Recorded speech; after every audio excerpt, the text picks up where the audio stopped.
Olá, sejam bem-vindos a esse momento tão especial que estamos a inaugurar aqui no nosso canal Diálogos sobre Mil e Uma Coisas.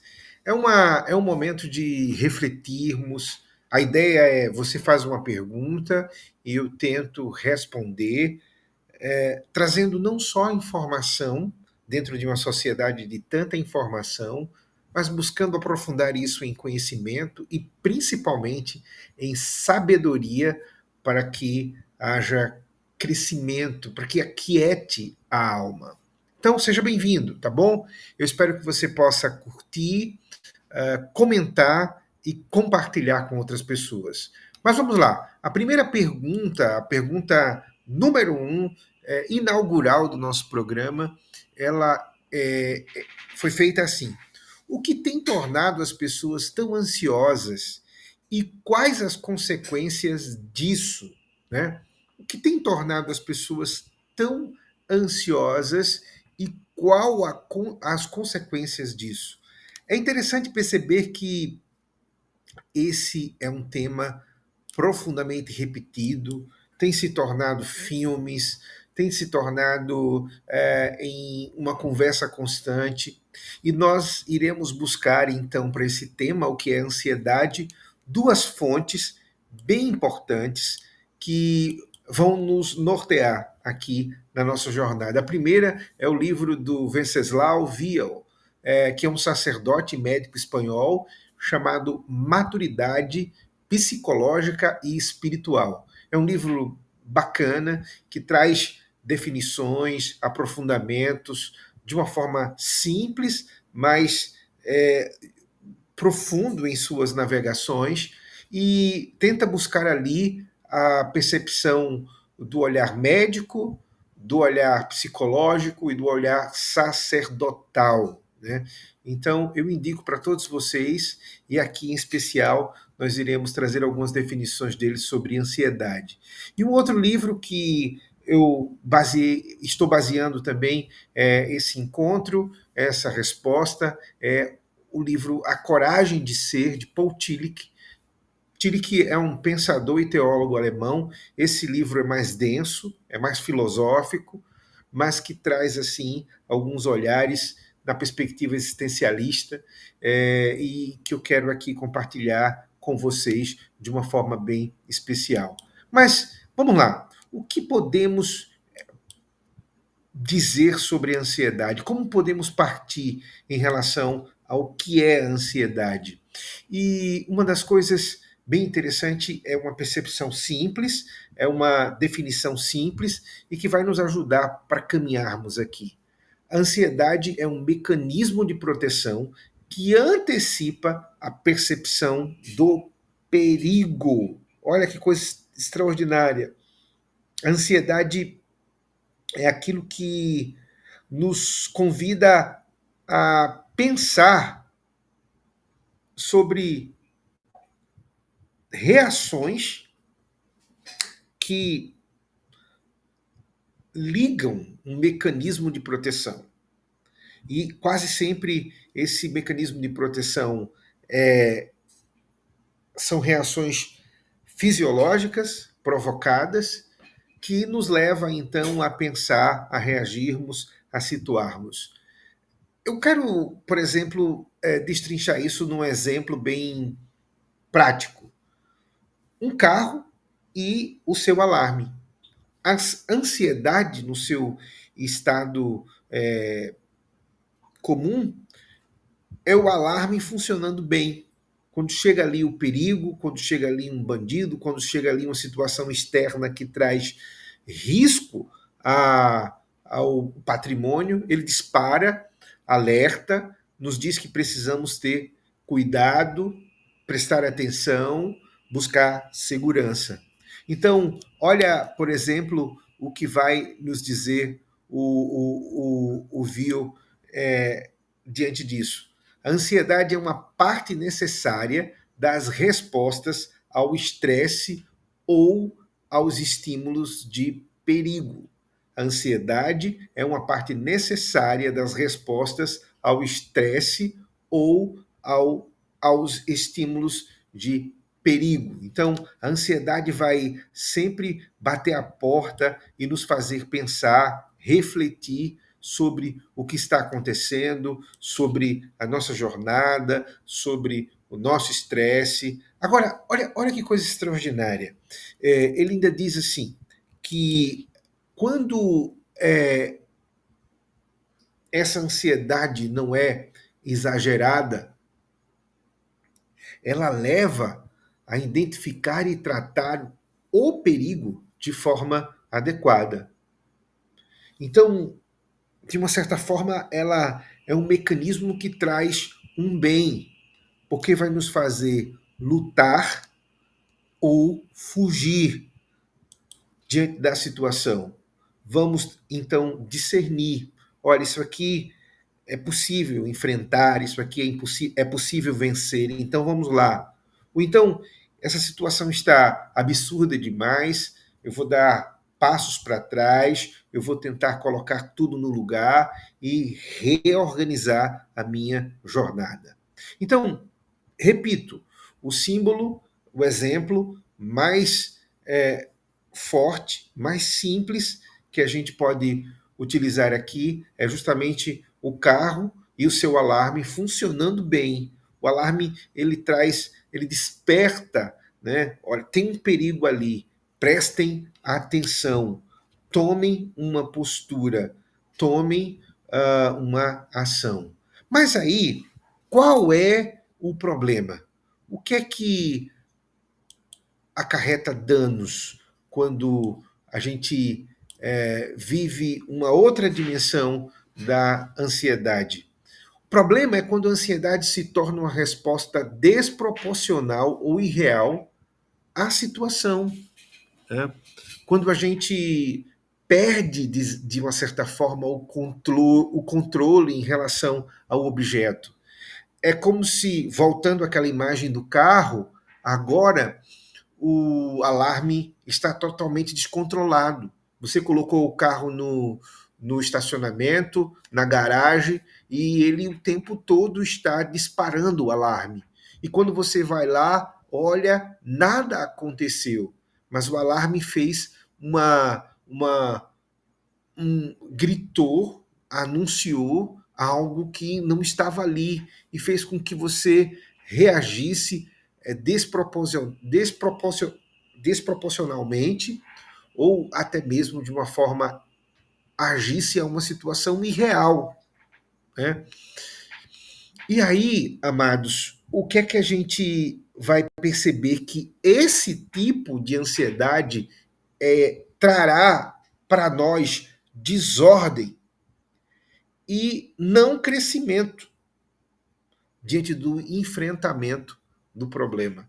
A gente paralisa, a gente se desarruma, a gente passa a viver uma ansiedade anormal que transforma o medo em algo patológico, que alimenta a ansiedade que passa a olhar para o nada.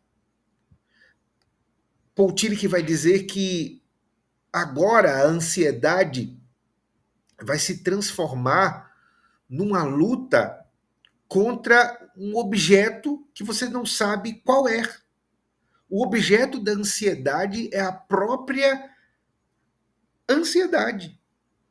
É o próprio sentimento de desamparo, de insegurança, sabe, esse nada que está ali à frente. E aí, Paul Tillich, no livro que citamos, ele começa a trabalhar 3 aspectos que a gente precisa entender nessa relação da ansiedade: medo, a própria ansiedade e o nada. Ele vai dizer o seguinte: o que diferencia, de uma certa forma, o medo da ansiedade? O medo tem um objeto definido. O medo, você tem medo de um animal, você tem medo do fogo, da água, você tem medo de andar de avião, sei lá. Você tem medo. Seu medo é um objeto real, concreto, definido. A ansiedade não, ela não tem um objeto definido, né? A ansiedade, ela tem como objeto a própria ameaça que determinado objeto vai trazer, muito antes de acontecer. Ele traz esse exemplo no livro A Coragem de Ser de uma forma muito clara e eu quero trazer para você. Ele diz assim: medo e ansiedade são distintos, mas não separados. São imanentes um dentro do outro. O acicate do medo é a ansiedade, e a ansiedade se esforça na direção do medo. Medo é estar assustado com algo, uma dor, a rejeição de uma pessoa ou um grupo, a perda de alguma coisa ou alguém, o momento de morrer. Mas, na antecipação da ameaça que se origina destas coisas, o que está assustando não é a negatividade em si que eles trarão para o sujeito, porém a ansiedade sobre as implicações possíveis desta ansiedade. Então vejam, você passa a sofrer por aquilo que pode acontecer. Você passa a sofrer por aquilo que está ali na frente e você começa a se sentir, portanto, atingido, desamparado, desprotegido, jogado ao nada. E isso é interessante porque o que é que acontece? Na maioria das vezes, a gente está lutando contra fantasmas. A gente está lutando contra aquilo que não vai se concretizar no real, mas já está matando o nosso coração, a nós mesmos. E aí é interessante porque Paul Tillich vai colocar 3 tipos de ansiedades. 3 tipos de coisas que nos leva a esse desequilíbrio, essa anormalidade, a esse medo patológico. O primeiro aspecto, e aqui ele vai falar na dimensão filosófica, é essa relação entre destino e morte. Essa relação entre a nossa, principalmente numa sociedade que vê a vida como algo contingente, que vê a vida como algo que passa, um materialismo absoluto. Então, o que é que estamos fazendo aqui se vamos morrer? Nosso destino é marcado pela ideia da subtração, de que cada dia perdemos alguma coisa, de que não há um propósito, tudo é acaso e necessidade. Poderemos ter sorte de viver coisas boas ou não. Ou então lutaremos titanicamente por coisas e nós seremos o nosso absoluto para que esse destino se realize. E aí, amado, o que acontece? Na tentativa de garantir isso, nós sofremos, nós estamos o tempo todo cansados, estressados, trazendo em nosso próprio corpo, em nossa alma, as marcas dessa luta por garantir com nossas próprias mãos. Mas aí, quando olhamos para o amanhã, morte. Quando olhamos para o amanhã, tudo vai se desmanchar. Tudo vai virar um nada. E é assim que muitos estão vivendo nessa sociedade materialista que não encontra significado a não ser conquistas, poder, acúmulo. O segundo aspecto que Paul Tillich vai trazer é a ideia de vazio e insignificância. O segundo tipo de ansiedade. E uma coisa está ligada com a outra. Porque quando você vai se percebendo insignificante, principalmente dentro desse destino que você não é nada, que você é pequeno, que você vai se sentindo vazio. Vão se esgotando as esperanças, as alegrias. Você vai perdendo a dimensão de que exista alguma coisa que possa ter sentido, sabe? É aquela vida que vai vivendo da repetição, quase que empurrada. Nada, nada está conectado, tudo é insignificante. E aí, amados, nós estamos vivendo uma sociedade marcada por isso, marcada por jovens que têm milhões de seguidores, mas continuam sem receber o real amor, o real olhar, o abraço, o afeto mais significativo, mais essencial. Então, por mais que eles apareçam na mídia, por mais que eles sejam o sucesso dentro do âmbito público, mas no âmbito da intimidade, eles são totalmente vazios, eles são totalmente insignificantes. Não existe ninguém que diga para eles: eu te amo de verdade, sabe? Então, isso gera ansiedade, isso gera um olhar de abandono, de nada. A terceira e última coisa que Poutilho vai pôr em destaque é a culpa e a condenação. E esse é o terceiro tipo de ansiedade. A ansiedade que vem de uma vida culpada, de uma vida que constantemente está lidando com o fracasso, que constantemente está lidando com o erro, com a quebra das alianças, das promessas. Uma vida que está lidando com a própria condenação disso. E é interessante perceber porque se fez sempre uma crítica e uma acusação de que o cristianismo era uma religião da culpa. Friedrich Nietzsche, por exemplo, dizia que o cristianismo ele precisava criar culpa para prender, né?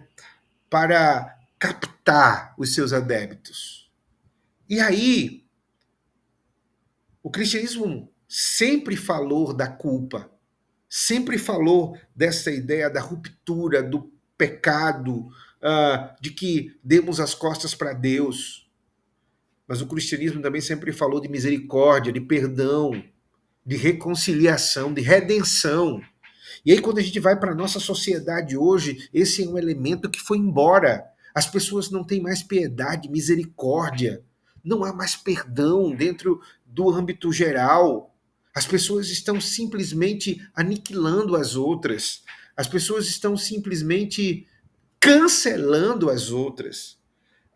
Se o cristianismo falava do juízo final, que seria no último momento, até lá você poderia se arrepender, até a cruz, até o último momento do suspiro da sua vida você poderia se arrepender. Hoje, a sociedade atual colocou o juízo final no momento. As pessoas estão sendo aniquiladas e não está sendo oferecido misericórdia, perdão, uma segunda chance, um renovo. Quantas pessoas que tiveram sua vida arruinada pelo tribunal público antes mesmo de serem julgadas. Então, amados, nessa sociedade de culpa e do próprio público sendo o juiz, o coração é tomado por uma ansiedade de não posso errar, e se o meu erro vir à tona, eu estou destruído, tudo acabou. A confissão passa a ser algo perigoso. Se tínhamos o sacerdote que íamos lá, conversávamos com ele, e ele tinha um sigilo de guardar aquilo que ouvia, algumas sociedades hoje seculares estão querendo quebrar esse sigilo, mas se tínhamos isso, hoje na nossa sociedade, um deslize, um erro grave ou pequeno, médio, pode ser uma destruição instantânea. E aí, o nosso Senhor Jesus, lá no Sermão do Monte, nos traz alguns convites extraordinários sobre a ansiedade. E ele vai nos lembrando que, olha, vocês não podem, não precisam andar ansiosos, sabe? Olhem para os pássaros nos céus. Eles não semeiam, eles não colhem, e todavia Deus Pai cuida deles. Então, a primeira dimensão que Jesus vai trabalhar é entre a confiança no que eu posso garantir, a confiança nas minhas posses, no meu poder, na minha possibilidade de juntar, de garantir o futuro a partir daquilo que eu granjeei, e o cuidado de Deus. Aquilo que diz o Salmo 127. Se o Senhor não edificar a casa, em vão trabalham os que edificam. Se o Senhor não vigiar a cidade, em vão vigia o sentinela. Inútil vos será acordar pela manhã e granjear penosamente o pão que vocês vão comer. Aos seus Deus dá enquanto eles dormem, enquanto eles descansam. Essa ideia do cuidado de Deus que cura uma alma ansiosa. A segunda coisa que o nosso Senhor Jesus vai propor é que, olha, prestem atenção, Salomão, mesmo com toda a sua glória, com toda a sua majestade, ele não conseguiu chegar à plenitude dos lírios do campo, a beleza dos lírios do campo, que hoje está de pé e amanhã é jogado no fogo. Olha o que Jesus está dizendo. Aquietem a alma de vocês em relação aos valores dessa cultura, aos valores deste tempo, aos valores e marcas daqueles que se exaltam e dizem que isso aqui é o significante para que você seja feliz, para que você seja aceito. Quantos jovens ansiosos porque querem simplesmente conquistar os likes dos outros, acreditando que é aquilo que vai torná-lo pleno. Olha o que Jesus nos diz. Buscai primeiro o reino de Deus e a sua justiça, e todas as outras coisas serão acrescentadas. Buscai primeiro o reino de Deus. Que haja um objeto no seu coração, e esse objeto seja o reino de Deus. O apóstolo Paulo também fala uma coisa muito interessante. Ele diz assim: não andeis ansiosos por alguma coisa. Antes, em tudo, sejam os seus pedidos conhecidos diante de Deus pela oração e súplica com ações de graça. E a paz de Deus, que excede todo o entendimento, guardará os seus corações e os seus pensamentos em Cristo Jesus. Então ele diz assim: não ande ansioso. Não ande ansioso. Antes, faça conhecido aquilo que está tocando você, aquilo que está dentro do seu coração. Ora a Deus. Coloca isso como uma súplica a Ele. Mas desde já, agradeça.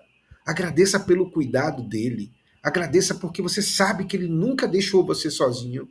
E aí, olha o que ele diz. A partir daí, a paz de Deus, que excede todo o entendimento, guardará os seus corações e os seus pensamentos, guardará você, trará a quietude para dentro. Então, eu quero encerrar esse primeiro encontro nosso, essa jornada sobre muitas coisas, e nesse encontro de hoje, especificamente sobre ansiedade, dizendo para você o seguinte: se a sua ansiedade tem a ver com o seu destino e com a morte, entrega a tua vida para o Senhor. Entenda que Ele tem um propósito para você. Se a tua ansiedade tem a ver com vazio e insignificância, saiba, você é um filho amado de Deus. Não destrua a sua vida, não desista. Você é filho amado de Deus. Ouça, ele está dizendo isso para você agora. Se você está vivendo uma ansiedade a partir da culpa, dos seus erros, daquilo que você deixou de fazer ou fez e que destruiu a sua vida e a de outros, Cristo quer te oferecer perdão. Reconheça o seu erro e peça perdão a Ele. Ele não vai agir como essa sociedade do cancelamento. Ele vai te oferecer uma nova chance. E saiba, aquiete o seu coração. Deus cuida de você. Sabe, amados, que a sua ansiedade seja curada pelo cuidado e amor que Deus tem por você. Busque um profissional, principalmente alguém que traga uma orientação também cristã. Busque um aconselhamento, busque os sacramentos, busque perdão e saiba, Deus pode colocar tudo no lugar e mais Ele quer. Até a próxima. Deus te abençoe.